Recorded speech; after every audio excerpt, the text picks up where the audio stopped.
കണ്ണൂരിൽ നിന്ന് ഒരു അപകട വാർത്ത വരികയാണ്. ഒരു പ്രധാനപ്പെട്ട വാർത്തയാണ്. പയ്യാമ്പലത്ത് ബൈക്ക് പോസ്റ്റിലിടിച്ച് ഒരു യുവാവിന് ദാരുണാന്ത്യം സംഭവിച്ചിരിക്കുന്നു.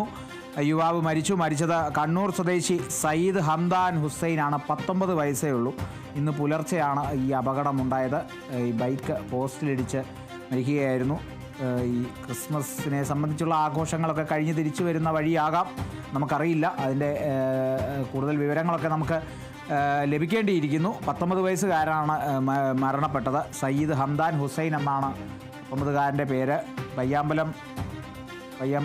പയ്യാമ്പലത്താണ് ഈ ഒരു അപകടം നടന്നത്. കണ്ണൂർ സ്വദേശി തന്നെയാണ് ഈ മരിച്ച യുവാവും. ബൈക്ക് പോസ്റ്റിലിടിച്ചാണ് അപകടമുണ്ടായത്. യുവാവ് മരിച്ചിരിക്കുന്നു എന്നുള്ള വാർത്തയാണ് ലഭിക്കുന്നത്.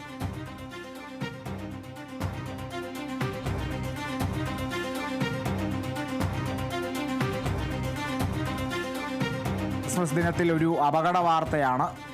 ദാരുണാന്ത്യം, ഒരു യുവാവിന് ദാരുണാന്ത്യം സംഭവിച്ചിരിക്കുന്നു. ഇന്ന് പുലർച്ചെ നടന്ന ഒരു അപകടത്തിലാണ് 19 വയസ്സുകാരനായ സയ്യിദ് ഹംദാൻ ഹുസൈൻ മരിച്ചിരിക്കുന്നത്. ബൈക്ക് പോസ്റ്റിലിടിച്ചാണ് അപകടം.